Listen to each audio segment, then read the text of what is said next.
So, page 64, bottom of the page. You guys ready for this one? Yeah. All right. So, resentment is the number one offender. What is resentment? What does the term resentment mean? Keep on thinking about something, an injustice done to you. Rethinking an injustice. So, anybody here got any? You got any resentments happening? On the way over here. No. So resentment is, and so why is the resentment the number one offender? Because you're it consumes every waking moment. If it just shuts us off. All right. So resentment is the number one offender. It destroys more alcoholics than anything else.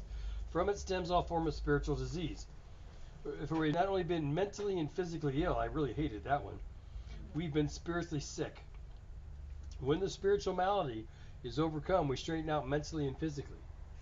In dealing with resentments, we set them on paper, right? So it says we listed people, institutions, or principles. So if you want to do a column, and this is what the inventory looks like, right? You write it out exactly as is written in the book, right? Start out and you want on your piece of paper, and the top of the page, top left-hand page, write I'm resentful at, and draw a straight line down.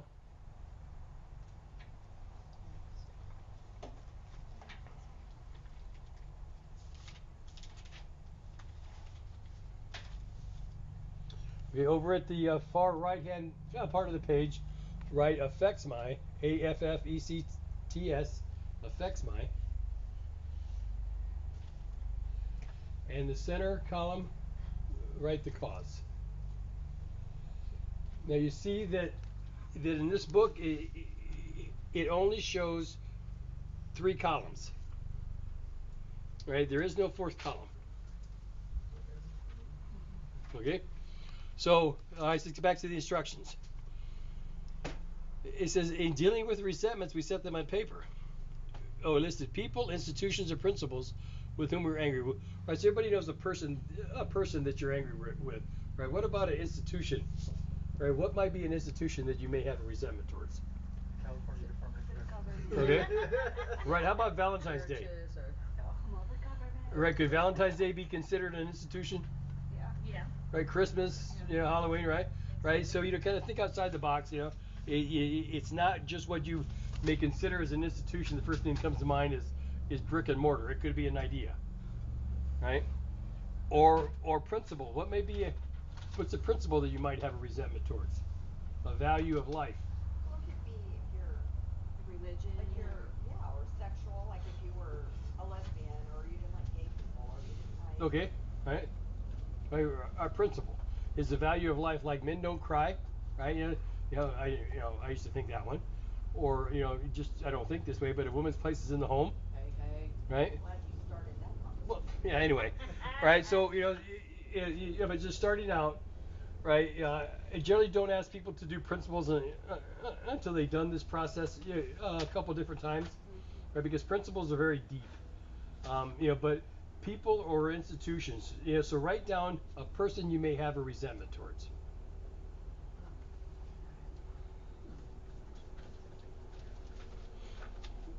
And then ask yourself, why do you have this resentment? That would be the cause. That would be the cause.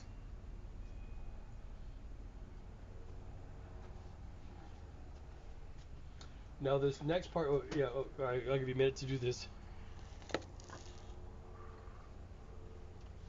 And remember what we've asked for in the 3rd step prayer here.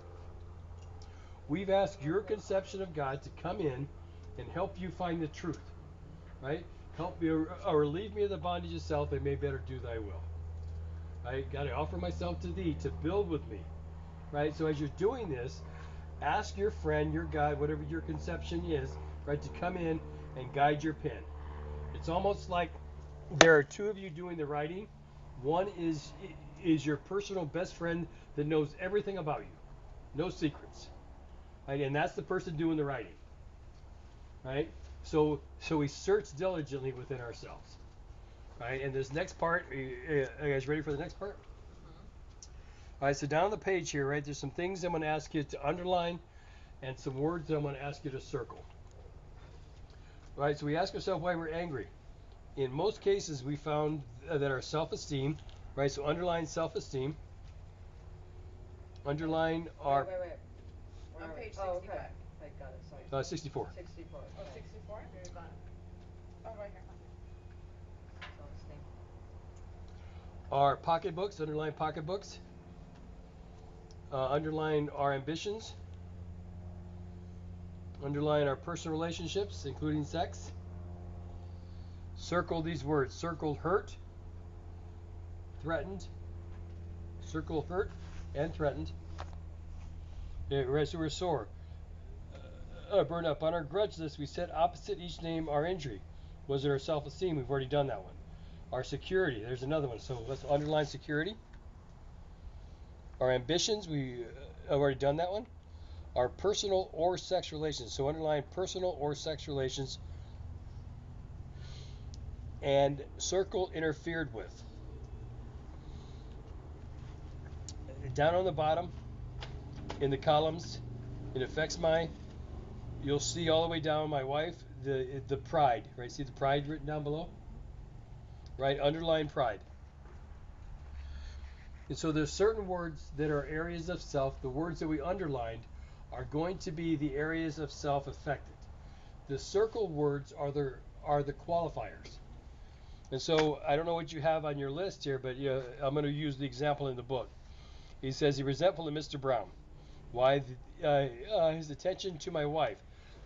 Does his attention to my wife, now we look at the circled words, does it hurt, threaten, or interfere? Then we look at the underlined words, with my self-esteem. His attention to my wife, did it hurt, threaten, or interfere with my pocketbook?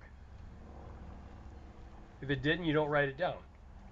His attention to my wife, did it hurt, threaten, or interfere with my ambitions? Maybe, so if it did, write it down. Right? And so you go back through these causes. As you list these causes, you use the circle words as qualifiers for the areas of self, and please stick with the only areas of self that are listed in the book. There's a reason for that. Right? Oh, we can't, please don't change the recipe. Right? There's a reason, and I'm not sure what it is, right, but there's a reason that every word and every is put into place as it is. It works. Right? So you just go back through your lives, right? Somebody, so write a couple resentments down. Write at least 3 resentments down. Well, I know you've already done it. yeah, no. Like I was talking about on the way over here, but like it was the same thing. Like I did it again. It was self-seeking, the half truths with Ray, with my, I know, but like, how? You have no consequences. No, but if I go to him and say, hey, I already talked to him about this. I mean, for the amends part, because I already know I was in the wrong. So what does an amends mean?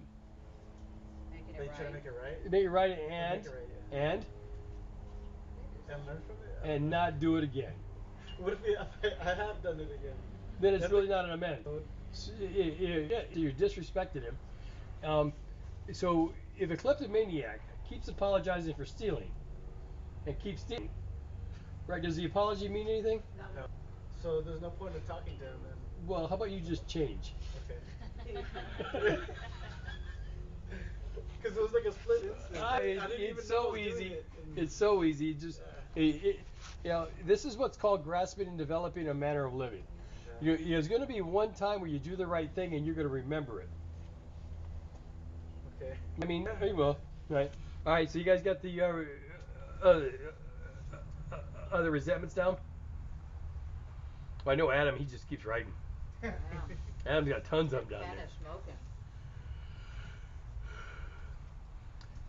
God, I offer myself to thee, to build with me, to do with me as thy will. Relieve me of the bondage of self, that I may better do thy will.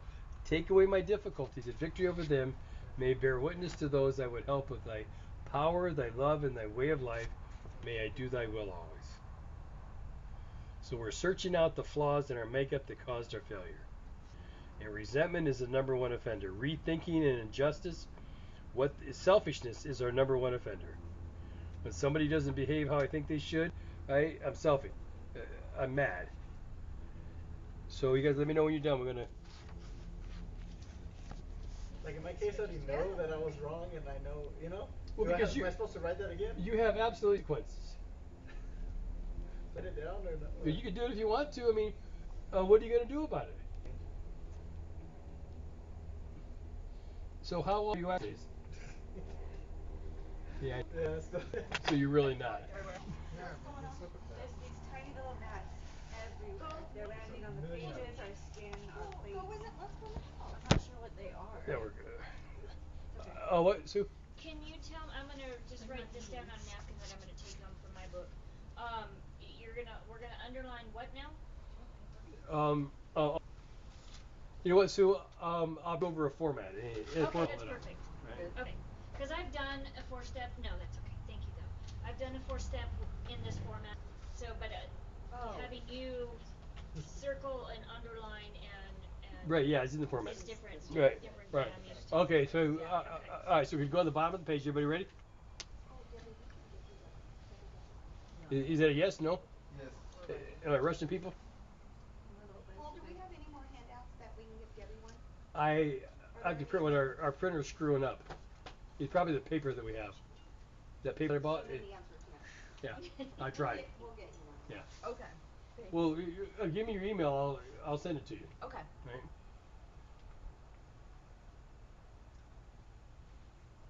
Oh, and Sue too. Don't email it to me though, because I have no printer, no access to a printer, please. I mean, no, you could email it to me. Well, I'll give it to you. Okay. I got a printer in my truck, like a portable one. You have to send it Bluetooth or like. Wi-Fi. Yeah, we're good. You don't want to work. Okay. Is she about done there, young lady? Oh, go ahead. Don't kill me. All right, everybody ready for the next part? All right, it says we went back through our lives. Nothing counted but thoroughness and honesty. All right, so after these first 3 columns are done, this is where the next work begins. All right, we go back through our lives. Nothing counted but thoroughness and honesty. So we're finished. We consider it carefully. So stop and consider these three resentments carefully. All right, we considered it carefully.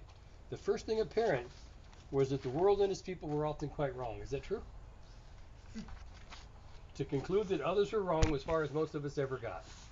Is that true or not? Right. I mean, it doesn't have to be true. It just, it's just question. Right? It was never my fault. Right. It was everybody else. The usual outcome was that people continue to wrong us and we stay sore. Is that true? Sometimes it was remorse and we were sore at ourselves. But the more we fought and tried to have our own way, the worse matters got. As in war, the victor only seemed to win. Our moments of triumph were short-lived.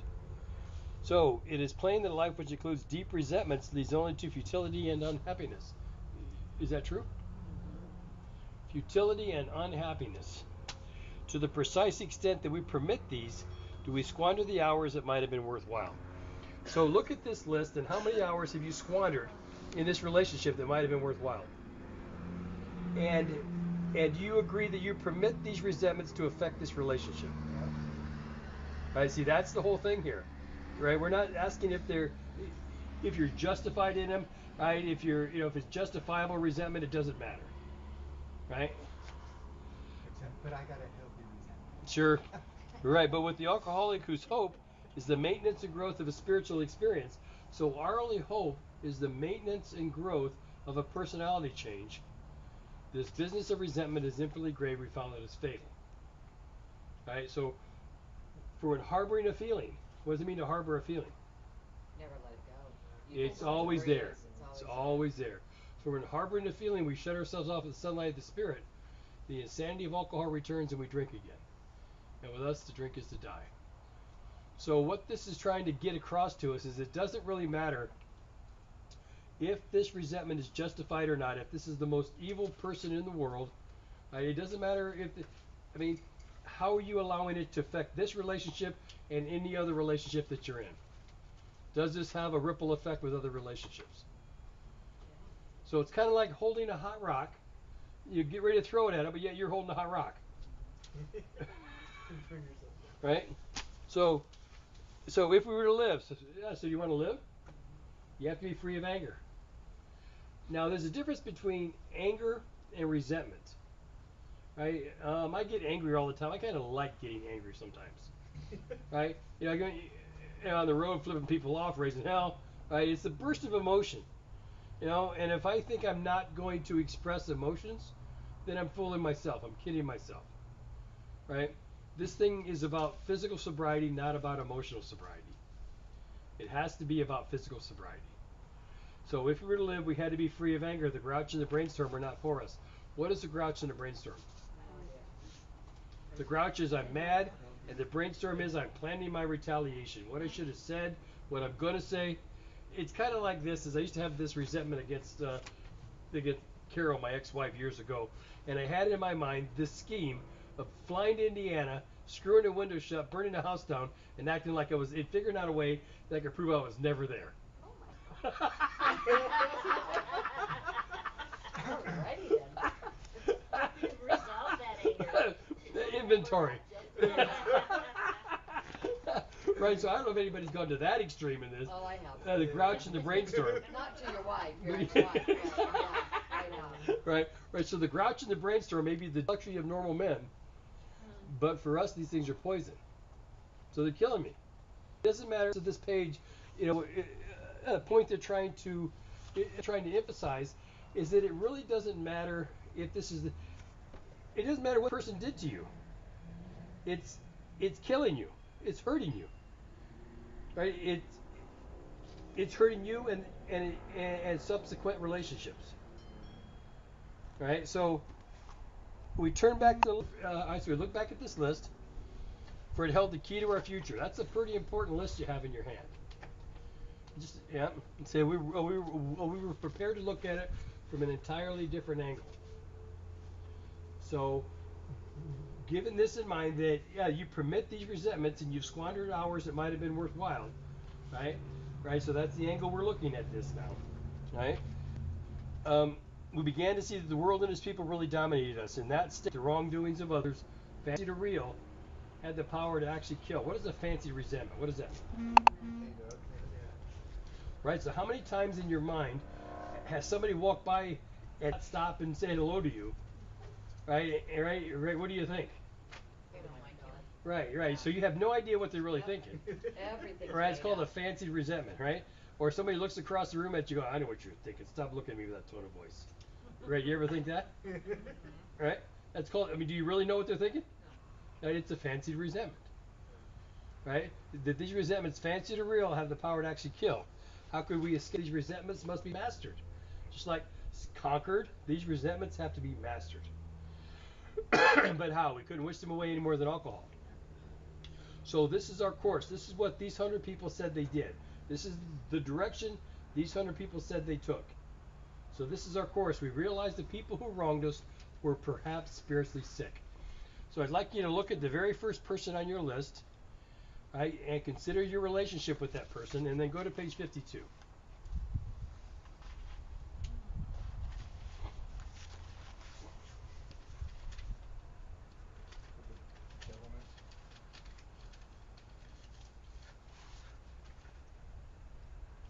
Hope these aren't termites. No. While they're crawling in. All right, so on page 52. Next week we'll do it inside, you guys, sorry. So consider the first person on your list, right, of things that you know about this relationship with this person, and ask yourself on page 52. It said we had to ask ourselves why we shouldn't apply to human problems the same remedy as a change of point of view. Are they having trouble with personal relationships? Can they control their emotional nature? Are they a prey to misery and depression? Can they make a? Do they have a feeling of uselessness? Are they full of fear?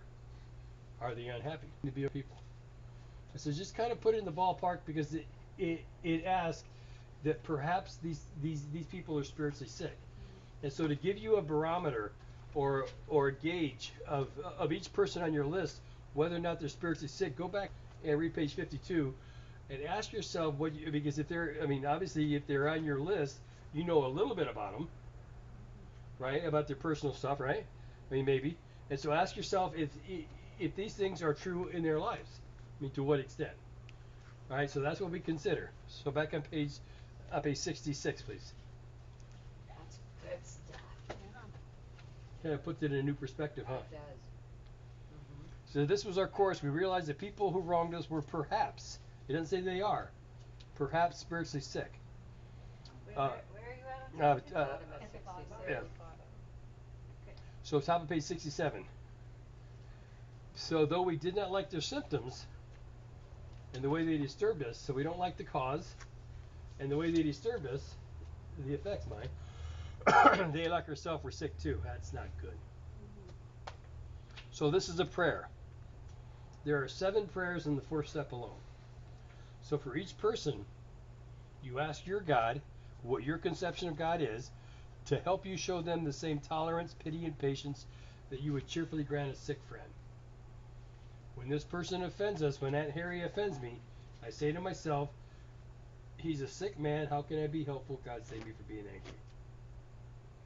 So we kind of put them, if they are spiritually sick, kind of put them on the same plane as we are. We're spiritually sick, they're spiritually sick.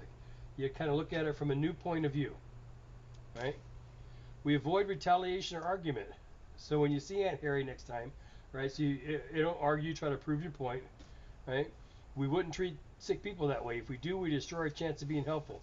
We cannot be helpful to all people, but at least God will help us show us how to take a kindly and tolerant view of each and every one. So does it say you gotta love them? No. Does it say you gotta like them? No. Kindly and tolerant view. They're sick, right? So referring to our list again. So this is referring to our list again. Putting out of our minds the wrongs others have done. So at this moment, right now, that cause is no longer in play. So there can be no, this is my part, if the cause is no longer in play. So it's putting out of our minds the wrongs others have done, because that's what it says to do. We resolutely look for our own mistakes. So right now, the only thing that's left is who it is and what is the effect. And it's really, that's what we're looking at. Right? The cause, right? Putting out of our minds the wrongs others have done. We resolutely look for our own mistakes. And what does the term resolutely mean? Thoroughly. To finish, to get it resolved, done. Right? What does the term mistake mean? Error in judgment, right? So do you think you're ever going to not have errors in judgment in relationships? Right? So it's a human factor, right? Right? So in this mistake, in these errors in judgment that you had with Aunt Harry, right? Where were you selfish, dishonest, inconsiderate, or frightened? Not if you were. Right, go to page 86 real quick. I want to show you something. And this is where people tend to get confused, and just in the language. Because I mean, how many times have you done inventory, and we're told to write down selfishness? You were selfish or dishonest. Right? That's not what it's asking you to do. It's not asking you, were you selfish? Like this on page 86. It says, when we retire at night, we constructively review our day. Were we resentful, selfish, dishonest, or afraid? Right? Do we owe an apology? So this is in the 11th step. So the difference between the verbiage or what it says in the 11th step is were we, and the difference between page 67 where it says where had we been. So page 67 in this inventory, they are assuming you are. There's no doubt about it. Right? They're not asking you a question if you were. They say you are. So where had you been selfish, dishonest, inconsiderate, dishonest, self-seeking, or frightened? Although the situation had not been entirely our fault, we tried to disregard the other person's involvement entirely. Where were we to blame? The inventory was ours, not the other man's. When we saw our faults, we listed them, we placed them before us in black and white, we admitted our wrongs honestly, and we're willing to set these matters straight. Now, Bill Wilson uses 3 phrases that are pretty much the same in this to describe the same thing. He writes down what mistakes, where are we to blame, and we list our faults. It's the same thing. Right? And so think about your relationship with this person on the very top part of this, right? And what mistakes have you made in this relationship? And you write this out in narrative, right? Tell a story, ask God to come in and help you be relieved of the bondage yourself. Because what you're going to find is it's real easy to write down what they did to you. It's really simple. That stuff comes out really quick. My favorite part. Right? But when the tables are turned and we have to list and find our own mistakes in this relationship, all of a sudden the bondage itself slips in and our mind slams shut. we'll have 2 paragraphs about what they did to us, and 3 sentences. Well, I stole from them. So I have a question. Do you believe, so let's say you really think about what your part was in something, whatever it is, and you really can't find your part, like you're really being honest with yourself. And do you agree with your part allowing them to do it to you?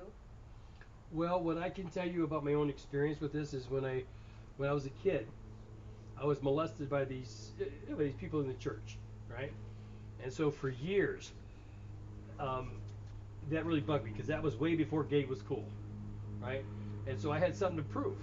And so my entire teenage years, I had something to prove is a conquest of women, right? And I couldn't understand that these men were spiritually sick, right? How could they possibly hurt me? I'm a victim here, right? But the fact of the matter is that I'm not the victim. I was a predator about how I approached and how I treated other people because I couldn't see that these men were spiritually sick that did this to me, for me. And so nobody's saying that that these people are right or wrong or that I'm not justifying the resentment.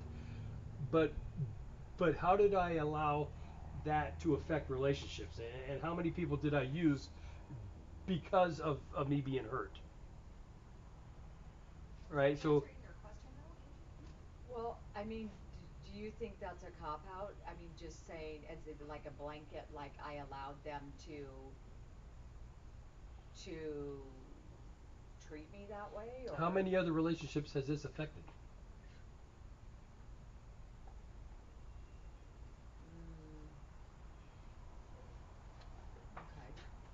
Okay. Okay?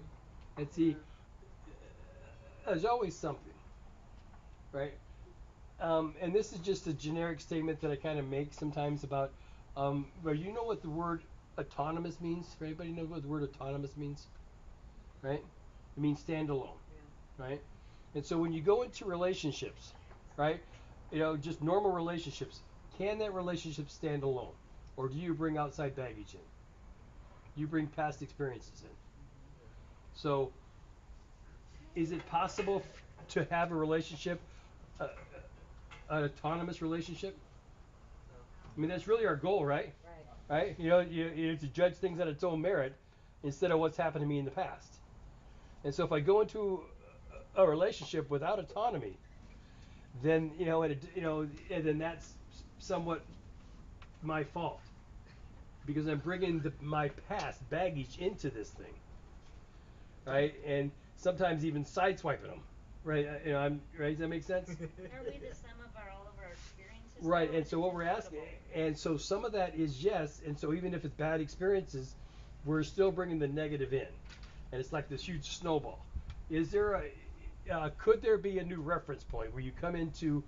I'm not talking about a romantic relationship. I'm just period of relationship. I'm sorry, can you just give an example? I'm an example girl, so I can. Autonomy. It's like, okay, well, let's just use work, right? Right? Let's use work. Can I go to a new job without having the ill feelings about how I've been treated in the past? Right? Right? Can I approach this job with a clean slate in my own mind? Or if you hire somebody, right? Can you bring them in and and just use a clean slate? Autonomy. Without preconceived ideas. Right. Right. Like not bringing forward your distrust with, say, a previous relationship Right. into your new relationship. Right. Happened with the Right. last person or Right. the last, Right. Like I was, he cheated on me, this guy's gonna cheat on Right. me, and you punish the guy you're with. Right. Not that that's ever happened. But again, and see, this is what takes time to grasp and develop. It's kind of like the story, or a guy says he never drank at home, right? And so you ask his wife, and his wife says, "Yeah, that's true. He was gone for weeks at a time." Right? And so in his first inventory, and his first go around at this, he writes down, Oh yeah, you told this story. his mistake was I was gone for weeks at a time. I wasn't there for my wife and kids. And that's as deep as he can get with the truth. But by the time he does this grasp and develop this manner of living, his third inventory starts to realize just how bad a father he was. He misused his kids. He wasn't there for them, right? His belief, if my babies had diapers and milk, I'd done my job, is a very selfish statement, right? So they start to get a little deeper, Yeah. right? And that's what this requires. Yes. Can I piggyback off her question because it's Sure. a good point. Sure. Also, since like an institution of say Valentine's Day could be a resentment. So, okay, the molesting story. You personally may not have been able to do anything different in that situation, but how it affected other situations, you definitely could take responsibility for it. And isn't that really what we're talking about here? Well, I didn't know that. So, if I have an issue that occurred from this relationship, it may not necessarily be something I could have done better right there, but how I reacted or took that with me. I'm having an epiphany moment. Thank you. And so Okay. this is No, about that's good. grasping and developing a manner of living. This is about gaining access to and believing in. It's not going to happen overnight. This miraculous change is, and this new outlook on life is not going to happen because you do one attempt at this inventory. This is the spiritual. This is the 5 spiritual principles, and this is the very beginning.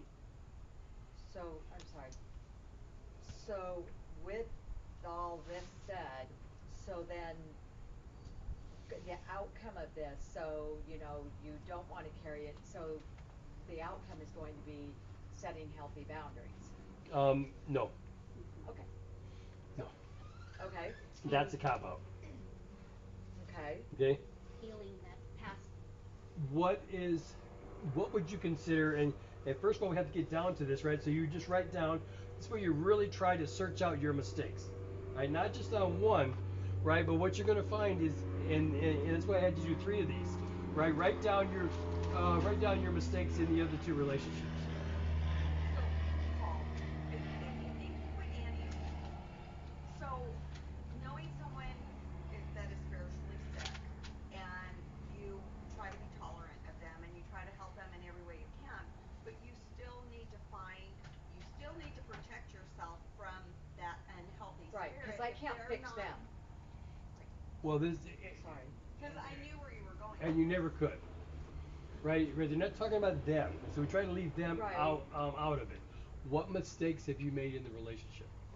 I don't think you made any. Oh, where were you? Well, I mean, look at the different. Look what they're asking you. Right? Where were you selfish? Right? What did you do because you were frightened? Yes. Okay. Okay. Right. Write that down. All right.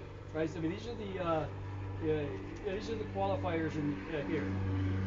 Right. Yeah. So it's important to look at the qualifiers and not just keep, and that's the example of bondage itself. Is that I didn't do anything until we start digging deeper, and then things happen. Okay. Right? Is referring to our list again, putting out of our minds the wrongs others have done. We resolutely look for our own mistakes. Where had we been selfish? Right? All right. Right, where you. I know where I'm wrong. Okay? Well, I mean, What about yeah. dishonesty? Right, because you're afraid, so you're dishonest. Okay. Because you don't want to tell the truth. Write down where, not that you were. Give examples. A narrative. This is relieve me of the bondage itself. None of us like to look at this.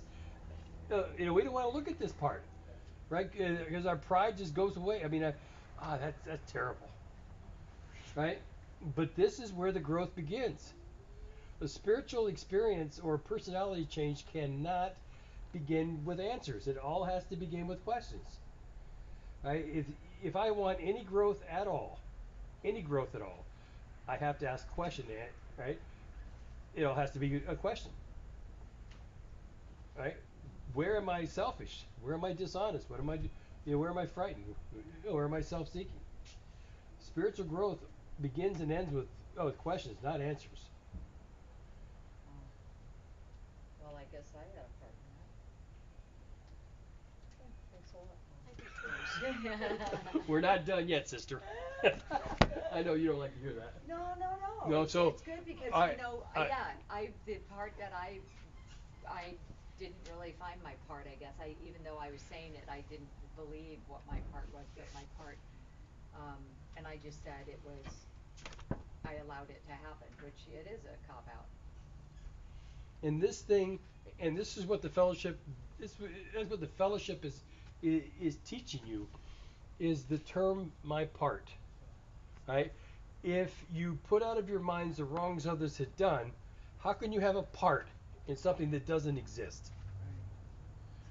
So it's not my part; it's my mistakes. Right? This is things just don't happen. You didn't just get pissed off at this person because they did one thing. Right. Right? Right. It is a mountain of things that led up to this. Yeah.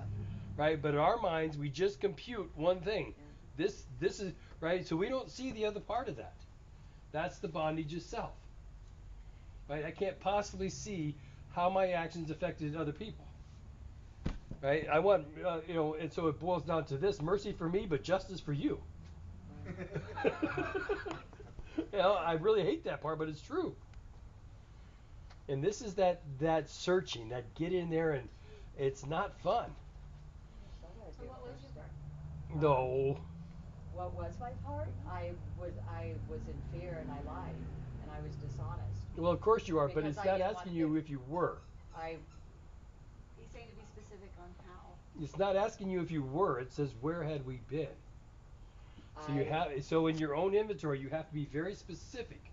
This is a narrative. You tell a story. Okay. So, Right. like, example, Like what? like an example. Well, Well, you could say that I stole. Okay. Right? You say I stole from my mother. Well, and the truth is I not only stole money from my mother. I used to. You could say like, I stole from her purse when she wasn't looking. I stole time from her. I stole her jewelry. I stole this. I stole her love. I misused her friendship or whatever it is. Instead of just saying I'm selfish, yeah. you have to You describe, right? You have to describe You it. gotta humble yourself. You gotta like write it all down. That's where the healing begins. And then what happens when you do the second one? Anybody? I do the second one. Well, see, this is the painful part of this. I know. Yeah. No, I'm just kidding. Where the magic's at. Yeah, well, yeah, it is. magic. It is. It is. Really No. is. Right. So, all right. So again, consider the second person on your list, and you go through this one more time, and you ask yourself, are they spiritually sick? And so you forget about what you just wrote and concentrate on this relationship with this person, with number 2 specifically and only. Right? Are they spiritually sick? And they refer back to page 52. Are they having trouble with personal relationships? Can they control their emotional nature? Are they afraid of misery and depression? Can they make a living? Do they have a feeling of uselessness? Are they full of fear? Are they unhappy? Can they seem to be a real help to other people? And so you apply that to your relationship with each and every person on your list. And then you say that prayer. Ask God to help you show them the same tolerance, pity, and patience you would cheerfully grant a sick friend. You say the prayer precisely as they describe it in the book. You don't change anything. Right? You don't add your own words. You don't skip it. You don't change the recipe at all. Because we have I got no idea why it's structured in such a way, but the amazing thing is that when it gets to page 83 and 84, I'm not thinking about drinking. I got a whole new life. I've entered the world of the spirit. Because a lot of times the people that we're resentful at are the closest ones to us. Absolutely. And so you can't just like turn your back and shut the door on them. You can't. And so by doing that, you're really hurting yourself. And you're hurting everybody else around you. Yeah, so just because a lot of, like I said, like the people that I'm resentful at right now are people that are going to be in my life. Right. And I can pray for them. But does that? I mean, you can, but it really doesn't do any good. Right. Are they spiritually sick? Yes. All right. All right. So how would you treat a spiritually sick person? With kindness There you and go. love There you go. And, There you and, go. and patience. This is the personality change. And not like turning my back. And This is the saying, personality "Not yours." change. Our first response is I want to run. I want to stay away. Yeah. I'm afraid of you because you hurt me, and I'm afraid of what you might do to me. What that means is you have no faith whatsoever. The entire purpose of this program is to enable you to find a God. Right? And so what you're going to find, and it's so important. This is why I had you do 3 of them, right? Because there's a pattern that forms. As soon as you start to write your 3rd one, your 4th one down, you start to see a pattern, and you start to recognize your own defects. You start to recognize how you approach the world, and then after you've done like 4 or 5 of these things, you go, well, shit, I would have left me too. I mean, the truth is smacking you in the face. And the defects are the ones you're stuck with, yeah? Yeah. Oh. Yeah. Yeah. Well, till God. Well, and so as we'll get to that, you know. Yeah, that's not uh, tonight. We still got a list our defects of character. Well, no, you still gotta do what? List them. No, it doesn't say to do that. Well, you've got it. You have to identify them. So when just in your writing right there, what have you done? Well, you call them out. I mean, you're start. Like Okay, you so said, we're you're gonna jump starting ahead to a little see bit, right? Yeah, patterns. I'll close it with this. I'll close it with this tonight. Somebody read off the 6th step to me. Step 6. Oh, my glasses on. Hold on. It's in here somewhere. Right, read it off. You're entirely ready. God removed these defects of character. Which defects of character? The These. Ones that The we're ones that listing, we or the find ones that that we are- find when we do The the ones, narrative. absolutely, the ones that are specific to this inventory, right? Not every one you're ever going to have, but the ones that are specific to this inventory, right? They're very clear in the instructions, right? Now the fellowship will have you write you list all your characters. I mean, it would take me 10 years to do that. I mean, honestly, it would. I mean, I'd be making shit up, right? Because I don't know, right? And then, and in the 5th step, we're going to kind of give you a preview for next week, right? Open up to page 72, I think. The first, oh boy, you're going to really hate this one. First Leave on a page, good note, huh? the first page in into action. What's your opinion on what is the program? I don't know how to word this question, but how often do you do an inventory? When my insides are kind of scrambled, right? I don't do things. I'm not a proactive inventory taker. I'm a reactive inventory taker. When things get bad, and I run amok, I've just done 2 inventories recently. I read one off to Bill at the Sunday morning meeting. The one I missed? No, Bill, guy, 25 years. Oh, that's right. Yeah. Okay. So this chapter into action, right? Somebody read the first paragraph. Having made our personal inventory, what shall we do about it? We have been trying to get a new attitude, a new relationship with our Creator, and to discover the obstacles in our path. We have admitted certain defects. We have ascertained in a rough way what the trouble is. We have put our finger on the weak items in our personal inventory. Now these are about to be cast out. This requires action on our part, which, when completed, will mean that we have admitted to God, to ourselves, and to another human being the exact nature of our wrongs. So the exact nature, what does that mean? Well, we know that you have these defects, right? I mean, you say you're alcoholic, all these things happen. Like what causes them? Like Right, absolutely. What is the exact nature of this? Not that you have it, but where does it come from? Why do we do it? How far back does that old idea drive you? And is it real?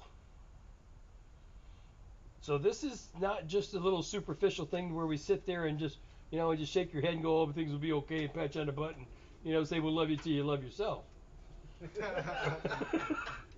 Okay, that's not going to solve any problems at all.